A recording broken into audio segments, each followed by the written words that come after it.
Welcome, welcome. Come on, you better school us in life. I'm like, what? I love it. I love it. I can see you driving now to it. I'll be in the car, like, no matter where I'm going, I'm just like, let me get hyped real quick. Like, I love it. What's James? I am so glad you are here. This is truly an honor. I'm excited for this conversation. thank you, Elise, so much for having me. I'm so excited to have this conversation with you. It's so near and dear to my heart, this conversation. And so when you asked me like to take part, I was like absolutely energetically feeling aligned with it. Like, let's have this conversation. Let's do this. Let's do it. Look, let me tell the people a little bit about you first. Because I said, like I told you, you out here, James, you out here doing the thing. You quit playing. Quit playing. Let me tell you guys a little bit about James. Before I do, let me say hey, because I don't know if this is your first time. I don't know if you've been here every week. I don't know. So let me just say hi to everyone who's tuning in. I am Elise, and you are officially in Growing in Gentleness, a weekly conversation for the gentle and not so gentle parents. So if you're here, let us know. If you're catching a replay, make sure you hashtag replay so we can know you caught us later. All right. But I'm excited today. We have special guest James D. Williams. My bad. I should have put the D in your name at the bottom. But James D. Williams. Let me tell you guys a little bit about who he is. So James Williams is living proof that you can break the intergenerational cycles of trauma, defy all odds, and live life by doing what lights you up. I love that. By 18, James experienced enough adversities to develop depression, PTSD, and chronic medical conditions. A two-time first-generational college student, James completed his Bachelor of Arts degree at King University in 2014 and Master of Social Work degree at Rutgers University in 2017. James is a licensed clinical social worker, a licensed clinical alcohol and drug counselor, trauma specialist, somatic human design coach, adjunct professor, and podcast host with 7+ years of experiences of working with individuals, groups, and organizations. In 22, he started his own private practice called Somatic Relational Counseling. James, welcome. welcome. Listen, I know I said a lot of things, even though I did not even hit on all the things that encompass James. Was anything else you want to add before we jump into our conversation? Before that, I just have to pause for a moment and allow what you share to truly resonate with my nervous system in this moment. Right? I'm feeling really called to just let it sit in and sink in, because we don't often do that enough, right? We don't acknowledge all of the things that we've done. And so the first thing that came up for me was to pause and to breathe. Yeah. Just take it in. That's so good. Yeah.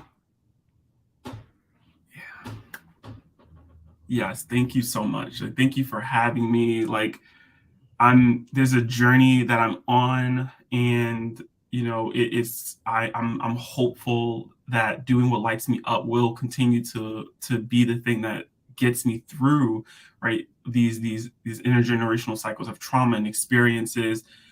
I am currently in the process of trying to figure out what I want to do with my second business, which will allow me to do more spiritual guided things that I feel like I'm also called to do, and I'm working that process out. So if you follow me along this journey, everybody will see what Somatic Human Design as my second business, where that venture takes me. But it's going to be a journey for me to tap into these energetic gifts that I feel like I possess, that I've just not allowed my true gifts to resonate with me, right? So for me to be able to give and to support others in different ways, follow me along for that journey to see what comes of that.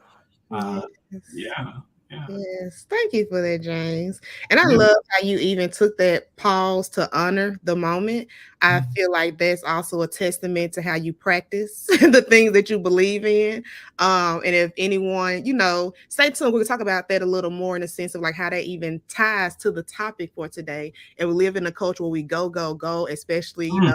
the audience here is for parents and caregivers. Oh my goodness, talk about nonstop movement, right? Constantly moving and doing and fixing and all these things. And so thank you for just modeling the importance, right? And the necessity to just pause and sometimes literally take those things in. So thank you, James. My pleasure. My pleasure. Always. So if anyone saw the flyer or what was put out about today, today we are talking about somatic experiences, right? And so can you first, James, just start us off by explaining what is somatic experience? Also, we know that you are a somatic therapist, so just explain all of that for us. Yes. So, created by Dr. Peter Levine in the 70s, somatic experiencing is what we consider to be a much more body centered approach to dealing with toxic stress, dealing with chronic, PTSD or chronic PTSD, and and other stress related disorders. And so it's a non traditional version of healing in a way that traditional models of therapy, which we know are much more mind focused, right, thought focused, be able to maybe see if you've ever heard of CBT, you might hear about cognitive behavior therapy, where it talks about, okay, focus on your thoughts, look at how your thoughts are impacting your emotions and behaviors, right? And that's the traditional way in which we now believe therapy to be most effective. But Dr. Peter Levine recognized that so much, in addition to other providers in the field, so much of the things that we experience remain stored in the body, right? And we are trying to think our way through things rather than allow our bodies to continue to process the way that they're already designed to do, right? So for me, what somatic experiencing has become is teaching people consent with themselves on a somatic level, on a physical level. So somatic, soma is from a Greek soma meaning mind, body separate from the mind. I believe for me, somatic experiencing is helping people develop consent with themselves on a physical level and allowing themselves to do whatever it is that they need to do to process events that they experience in their lives. Mm, consent. Yeah. I've never heard it defined that way. That's really good. That's really good. And so I think one thing that also stood out, what you just said, is super important. How traditionally, right, when we hear about therapy, people envision, sitting on the couch and just talking. But you're Yeah. saying with somatic therapy, it's also incorporating the body, Yeah. right? A bodily experience because our body stores memories on things that have happened to us, things we have witnessed, etc. Exactly. Right. So we have been, and a lot of this comes from messages that we hear, right? How we all expect ourselves to process and to go through a situation the same, Mm, right? And our bodies are super different, super unique, right? And so for me, the somatic experiencing is another confirmation that we're just different, right? And we're all here to deal with things in a different way, but we have restricted our bodies from being able to do what our bodies need to do in order to deal with situations, right? when you say restrict our bodies, like what does that usually look like? Like if I'm listening to you, how do I know if I'm restricting my body from doing what it needs to do? When we start to, and this is interesting, this is multi-layered type of answer to this, so bear with me. So this actually came up in supervision with one of my interns yesterday, and the conversation was about professionalism and like how during a virtual session or during a virtual meeting, we're expected to sit there with our arms folded, eye contact, right? Mm, And we have to sit like this for the duration of the meeting. It might be 2 hours, it might be 3 hours, it might be 4 hours, but we're expecting ourselves to sit there, right? But my body might be trying to turn a little bit, right? Maybe my body's trying to sit back and relax. Maybe my body is trying to, maybe I need to do something with my hands to maintain focus. mm, But because we've been conditioned to believe that we all need to sit there perfectly, sit still, right? This is professionalism. Mm. We're restricting what our bodies need to do in that very moment in order to be calm, to order to take in whatever information is being received. Right. So for me, one of the things that comes to mind in my last full-time job, I had meetings Wednesdays from 8, literally, it was like 3 back-to-back meetings from 8:30 till 12. And I would sit there and I would force myself to sit in the meeting, sit Mm. there at the camera for that 3 to 4 hours. Right. And then I would have a session right after. So then I would have to force myself to move to another location and then just be in that sort of same rigid experience. Mm-hmm. Right. And so my body needs to move. Our bodies are not designed to just sit there frozen stuck. But that's the message that we consider when we talk about professionalism, right? That's the Mm. same message we tell children: just sit still. Mm. That is so many different thoughts are popping into my head right now as I'm listening to you, Jane. Because so you're right, like our body knows what it needs. Or I'm thinking about sometimes if we're just sitting there and we're feeling irritated or even anxious, how our legs just shake, right? For some people. Right. Yes. It's like I'm not saying, oh, let me shake my leg because no, it just does it because that's a way to self-soothe. And Yes. again, tying this to parenting, I'm thinking about how traditionally, right, we see a child blowing their breath as disrespectful. Yes. When that happens, James, when do we huff and puff? When does that happen? When we need to release this tension and energy that we feel in our body, right? Literally, that is our body's natural way of breathing. That's a deep breath. But what we Like, see it as disrespectful, right?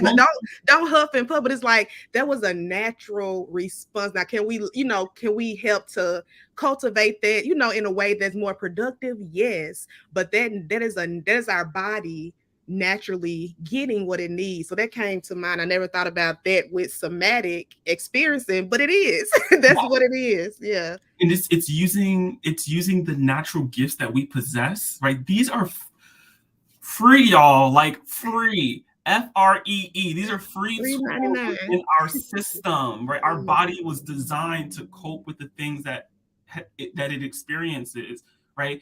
And this isn't even to go deep into like experiencing trauma, but these are just the general principles of daily life. Like if someone tells you something you don't want to hear, you're gonna have an emotional reaction. Let that be, right? Yes.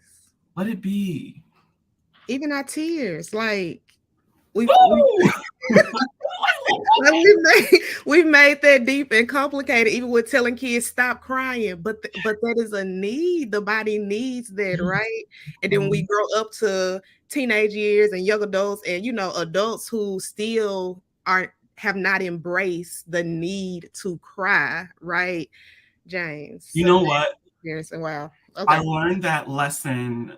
I'm learning that lesson even today, Mm-hmm. right? Growing up as a kid, as a kid, my parents, or my guardian rather.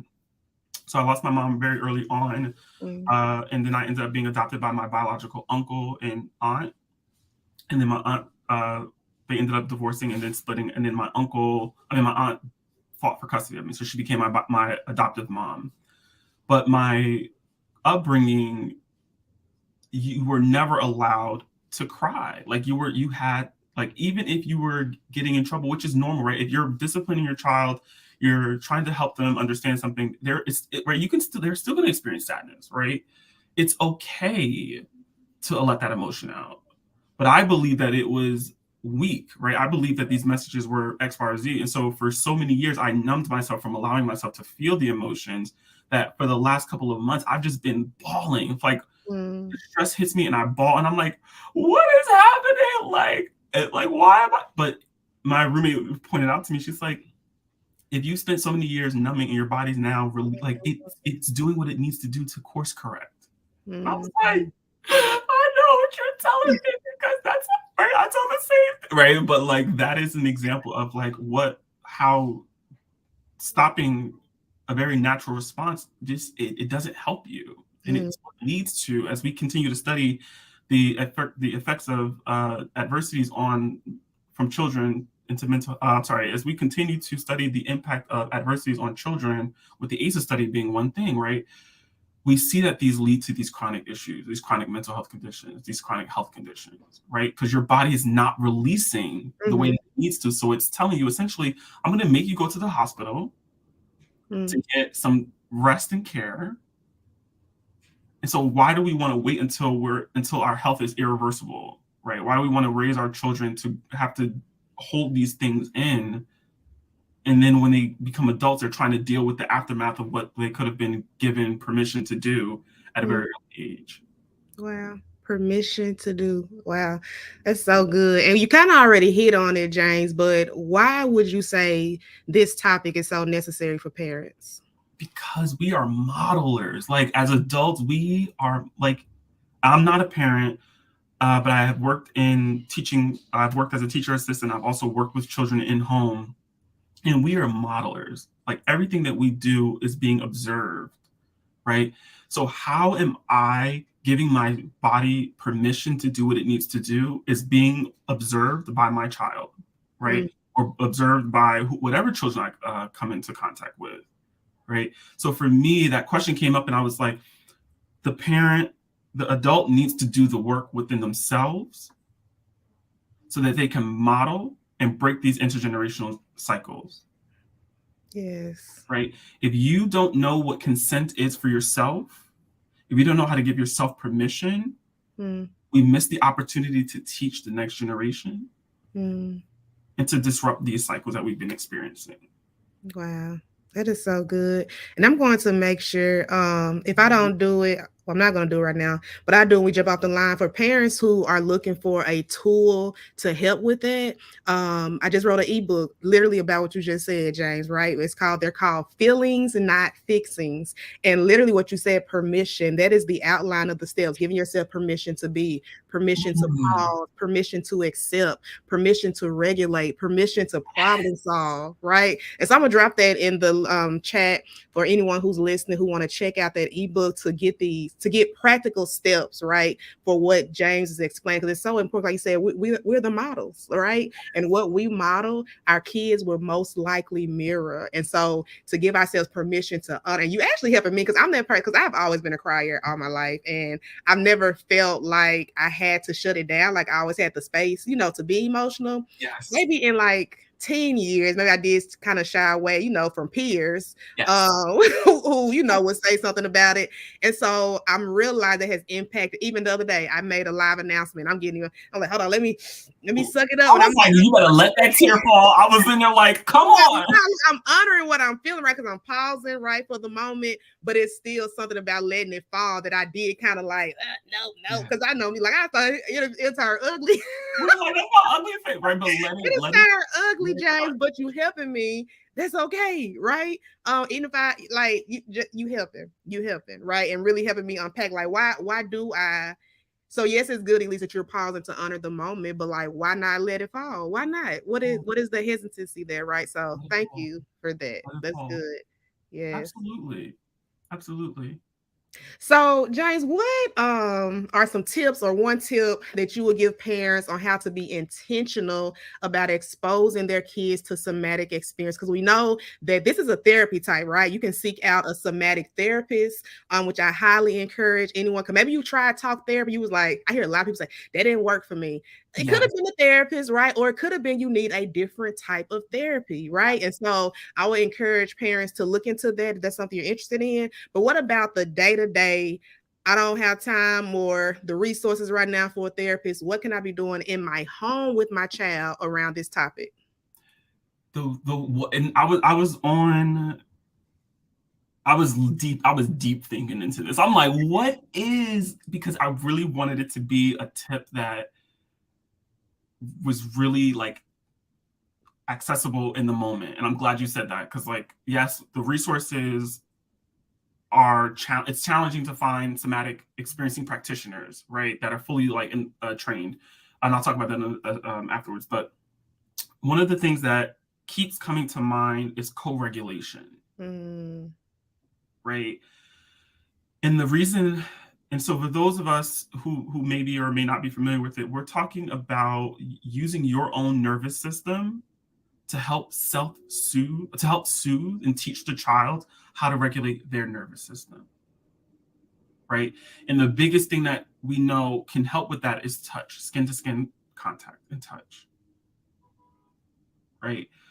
When we're experiencing a lot, we may not have the language to communicate what we're going through. I know as a child, probably definitely don't have the language to be able to say, like, I'm having an emotional experience in my body, and what I need right now is for someone to just give me a hug, to put Literally, their arm James. Yes. and just say, I'm with you. Not to tell me what I'm feeling, Mm-hmm. right? Not to tell me what to do with it, but to just be in my orbit In with that a moment. simple hand Yes. can be so liberating for a child's nervous system.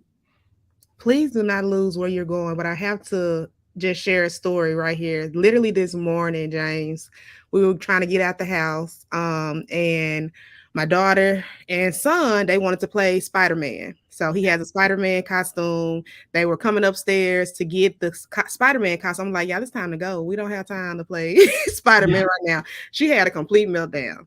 Complete. Oh, She was like, no, I just made it up here to get his Spider-Man. I want to play Spider-Man. And I felt myself like, girl, like, no. I felt it rising, but I literally just walked over to her and just hugged her. yes. Literally just Ooh, walked over and hugged her. First, she had her arms down at first. She didn't want to put her arm around because she was upset, right? But she yes. was leaning into it. It wasn't like, so then last thing I know, she put her arm up around my shoulder and she was calming herself down. Literally, right? And then we Oh, were able to have a conversation. And so what you just said, like it's so true. Sometimes their touch is all if we don't check ourselves, we don't want to be taken like because we irritated and bothered. But to have that knowledge, right, of just the touch is the first step of co-regulation. It's powerful, James. Thank you for so naming it. absolutely. And what I'm feeling called to also talk about in that very moment is sometimes we're picking up the emotional energy of our children, Mm-hmm. right?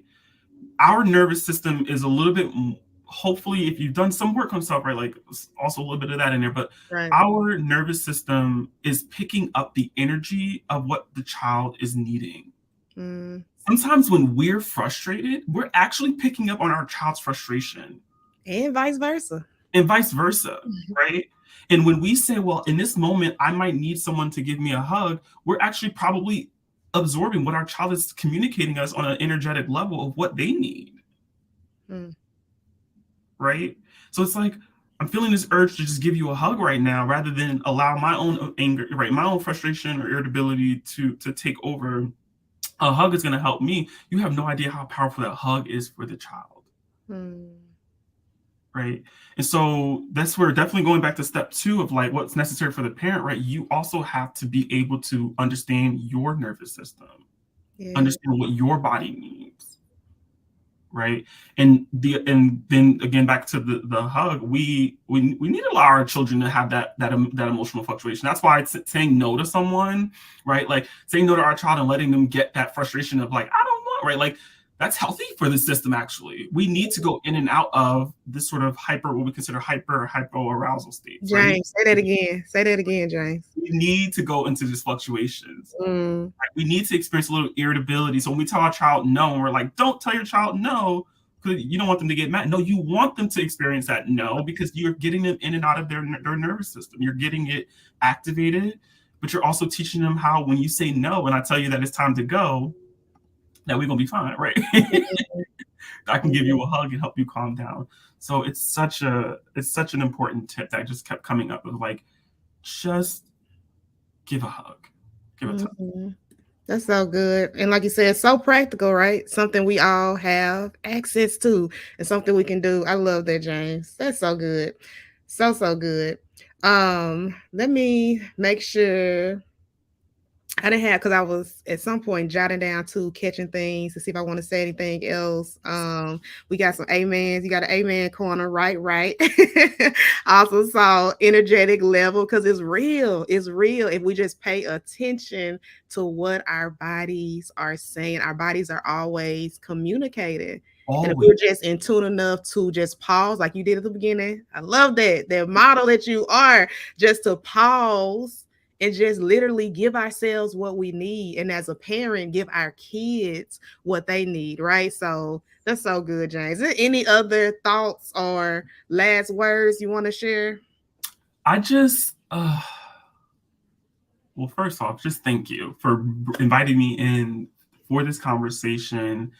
It's these conversations that, like, when I'm having these discussions with individuals, like, it's igniting for my nervous system. It's exciting for me, and so I just want to first just say thank you so much. What the other thing, that the thought that's coming to mind is, like, a lot of patience. The word patience is popping up in my mind because it's very hard for the minority community, like Black individuals, to even go through the concept of traditional therapy, right? And so this is something that is even, I don't want to say newer, but this is something that could be even more challenging to wrap your head around, right? This idea of getting support in a way that isn't traditional, right? So we're really fighting like two battles, right? Like the actual need for help, right, and then the let's do this in a very different, really energetic way. Mm-hmm. uh so that's the things that are coming to my mind right now, is just patience with yourself, and like checking in with what you need, Yes, right, tuning into what you need for the sake of your child. absolutely. Yeah. And we kind of hit on it earlier, but just want to reiterate, because even with your own personal story of, PTSD, and different challenges and battles, like for anyone who does have a history of a more traumatic past and traumatic experience, or those ACEs, those adverse childhood experiences, this is definitely something worth looking into. Even like we said, if it's not the option to pursue a therapist right now, there are even somatic exercises that can Yeah. be done in the comfort of your home. I don't know, outside of YouTube, if you have a particular resource that people can go to find some of those, but there are literally somatic exercises you can do right in the comfort of your own home to help release some of the different tension, and things the body is holding in. So I don't know if you want to speak to that at all. So I would like, if we can, to even just engage in an exercise right now. So Yeah. if that's something that feels settling for your nervous system, and notice how it has to be an invitation, and it also has to be giving permission, Mm-hmm. right? So whatever exercises, and I'm a big believer in body scanning, right? I'm a big believer in body scanning. And so you can do that, like, off the rip. You can do that through other videos and things like that. But even in this moment, I invite you to just focus your eyes on a location that feels comfortable for you.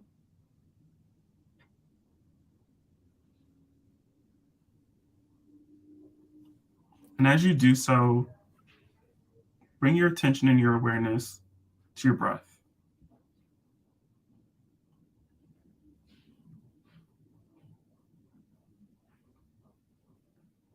Notice where the air is coming in. Notice where it is releasing.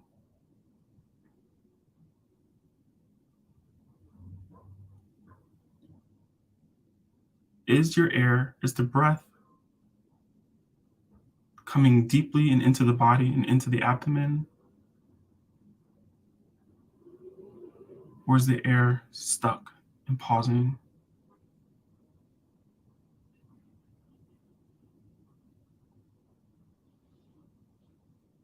And in that moment, I invite you to continue to shift a little bit, if that feels comfortable for you.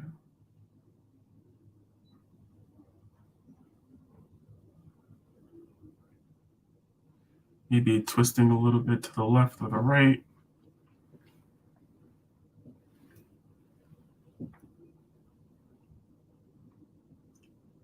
Lifting shoulders up and back in a circular motion. Whatever it is your body is asking for right now, you want to honor it by giving it permission to do so.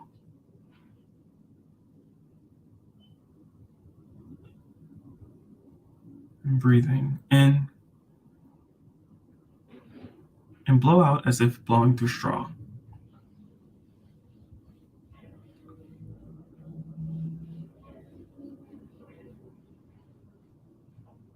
You can share a little bit about what your body is needing in this moment.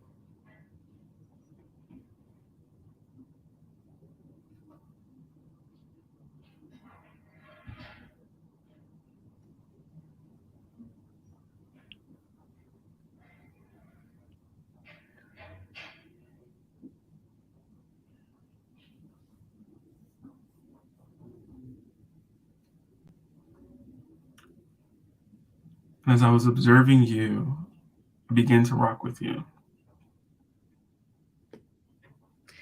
I did. When you say what our body needs, like I am a rocker. I soothe often through rocking.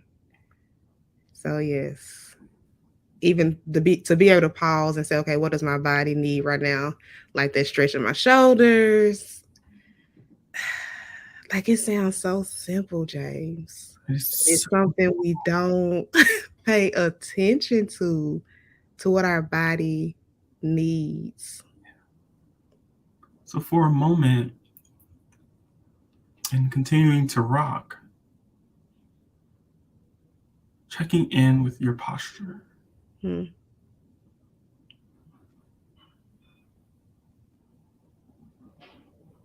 The first thing that came to mind for me was to sit back a little bit, Hmm. breathe fully, and exhale.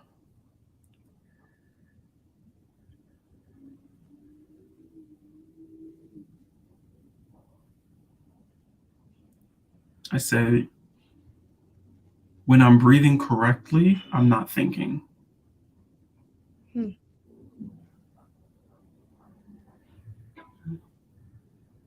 When I'm breathing correctly, I am not thinking. I'm just allowing my body to be. Mm-hmm. I'm in that moment and I'm present. Hmm. It's a good way of putting it. So I would encourage anyone, even if it's 4 times a day,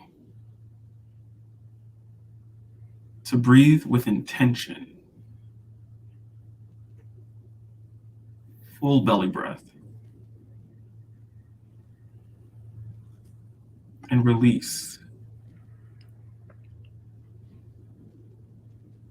It's our free tool. It's our free regulation tool. It's the gift that God gave us to be able to literally get through whatever it is that we're going through. Simply breathe Hmm. on purpose.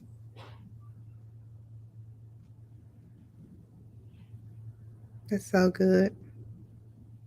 And I'm gonna say this as well. I was gonna tell you after the call, but I'm gonna let everybody know. This is helping me in a sense. I am a fast talker. And so I'm always trying to be intentional about slowing down when speaking, and like continuing to do this practice more is a tool for that as well, to not feel the need to rush, right? Or to get to the end. So yes, this is good. And I will say this for anyone who is listening: if you are not in the space to, if you desire to be in that moment, but your space is not conducive to that, you can come back to this later. Come back, fast forward to the beginning of, that moment. And I will encourage you to give it a try, to practice it.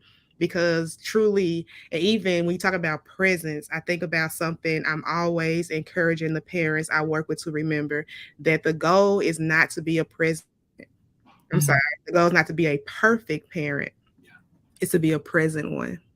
That's the goal. The goal is to not be perfect, it's to be present. And present starts with us being present where we are emotionally, right? With us being present in our bodies. Because when we do that, we give our kids the gift of presence. So it's so connected. It is It's such a beautiful literally, thing. it's so connected. Like it when I have these conversations and I end up like, it's like my mind is blown. It's like I'm shocked by the thing that I've begun to understand is so, like, it's so, but of course it's so connected, right? Mhm. But it's like still like this mind shocking of like, what? Like the breath is really that powerful. It's like the breath is really that powerful. Mhm. right? You are disrupting so much signals that are happening in your brain when you simply breathe, when you Absolutely. pause, when you are present, Absolutely. right? Like, So before we get ready to close out, James, remind those who are listening, what is your challenge for them for this week? If they choose to accept, what are you challenging them to do ooh, this week? your challenge, should you choose to accept. Oh,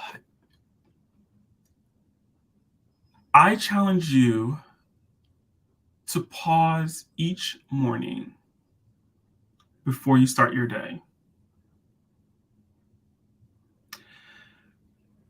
I think alarm clock goes off. I think we jump up and we dart, right? And we are just starting our day already kicking our nervous system way higher than it needs to be, right? I challenge you to pause in the morning right before you start your day.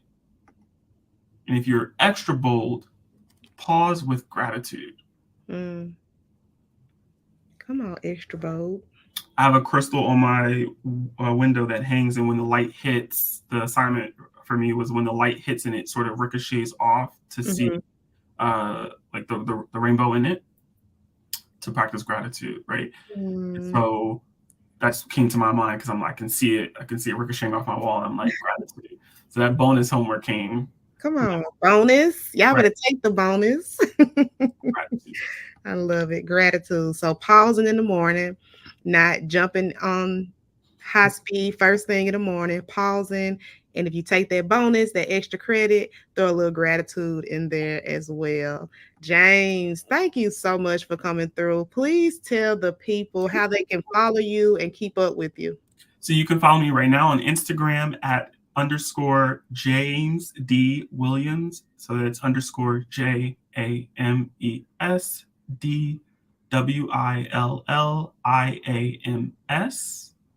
If you follow me there, you'll be able to follow me on all other platforms. My hope is to work towards get my podcast back up. I just want to, I'm trying to, there's a lot that I'm figuring out right now in terms of where I want to take my ventures. But following me there on Instagram, you will be able to keep up with whatever it is that comes up next for me. Yes, I love it. James, thank you so much for being here today. Those who are listening, those who are catching the replay, I hope you are taking these nuggets with you and let us know in the chat. What are you taking away with you that you want to apply to your daily practice as a person or as a parent? All right. So, James, thank you so much. And until next time, you guys keep growing in gentleness.